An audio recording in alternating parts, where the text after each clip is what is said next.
Little John's dog. Irish Wolfhounds don't have it easy. As little puppies, they look so incredibly cute that everyone falls in love with them. But when people see what the dogs look like when they are fully grown, many are frightened, and some take to their heels immediately. And why do they have such a strange name?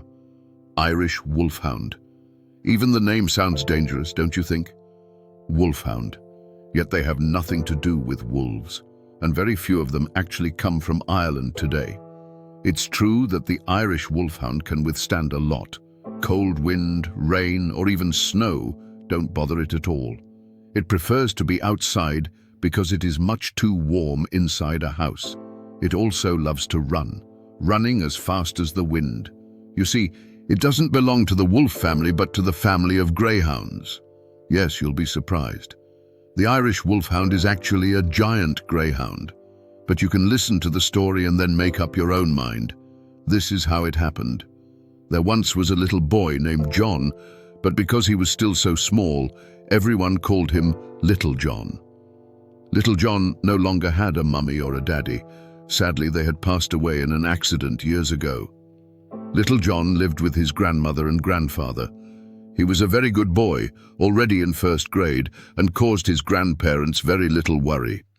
Little John had a secret wish, but he hadn't told anyone about it yet. He wanted a dog. He didn't know exactly what kind of dog, but in his mind, he imagined how wonderful it would be to walk a dog on a lead. Perhaps his dog would even wait for him in front of the school. Who knows? His grandparents were poor and certainly wouldn't be able to buy him a dog, and a dog, as everyone knows, needs to be fed. Little John was at a loss. On his way home from school, he always passed a pet shop.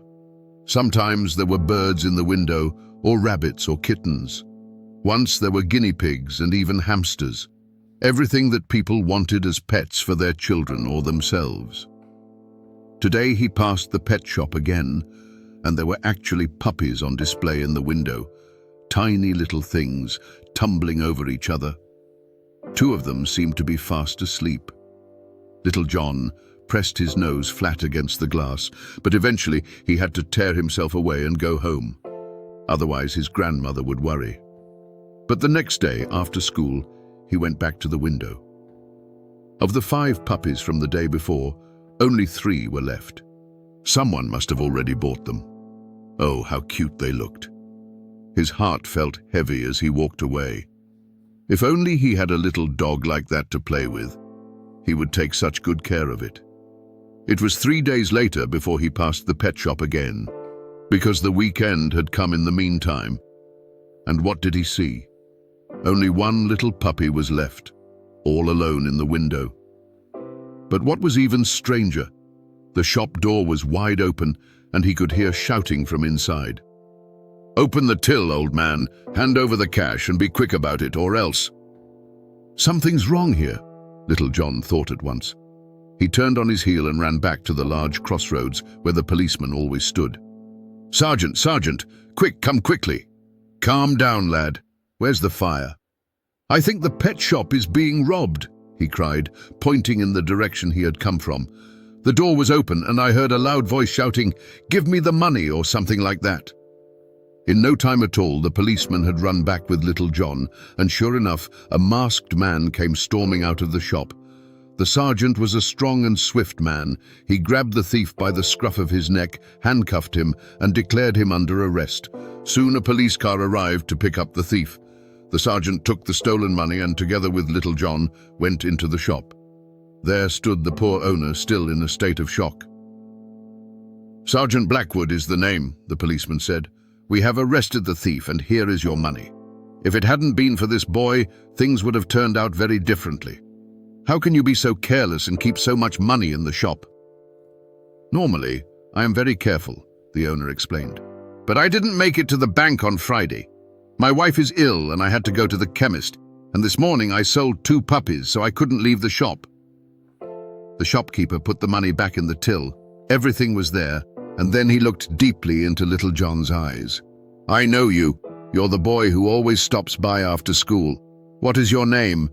"Little John," he replied politely. "Well, Little John, If it weren't for you, all my money would be gone. I must thank you for your courage. How can I make you happy?" Little John didn't know what to say. It was all so exciting. The robbery, the thief, and the police sirens. "He'd like a dog, wouldn't he?" the sergeant asked. How could he have known? At the mention of the word dog, Little John beamed from ear to ear. "Well, come with me then." The shopkeeper went to the window, took the very last puppy, and placed it into Little John's arms. "And because you helped me so much, I'll give you a whole year's supply of dog food for free. Just stop by whenever you need some." The man gave Little John a collar and a red lead. Little John was so happy, he didn't know what to do with himself. The sergeant saw the child's shining eyes and asked, "What are you going to call your dog, Little John?" "Little John's dog." "That's a strange name," laughed the policeman. "Well, that way, everyone will know exactly who he belongs to."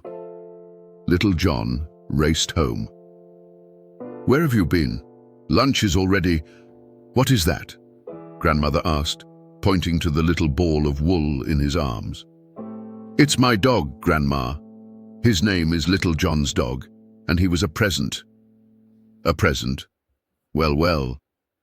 Little John told the whole story, and when Grandfather returned from his walk, he had to tell it all over again.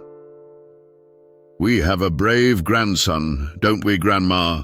Grandfather said proudly. "The boy acted without hesitation. I'm proud of you, even if I don't know yet how we're going to feed a growing dog. The man said he would give me food for Little John's dog for a whole year. Good heavens. Well then, I'll go with you tomorrow to thank him." Little John was overjoyed. His grandparents allowed him to keep the dog. That afternoon, the two played in the garden and then fell asleep together in the shade of the old lime tree. The next day, the boy, the dog, and the grandfather went back to the shop. The friendly owner told them all about the rare Irish Wolfhound and gave them a large bag of puppy food. "He's going to be a big dog, a very big dog indeed, once he's fully grown," Grandfather said on the way back.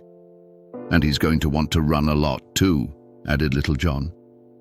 "Well, I think we'll get used to Little John's dog. Now we have a new member of the family. And we won't have to be afraid of thieves anymore." "Why be afraid of thieves? We have you for that." Grandfather nudged him playfully, and they both laughed. Time passed. Little John grew taller, and Little John's dog grew even taller. The two became inseparable friends. From far away, people would see them coming and say, "Look, here come Little John and Little John's dog."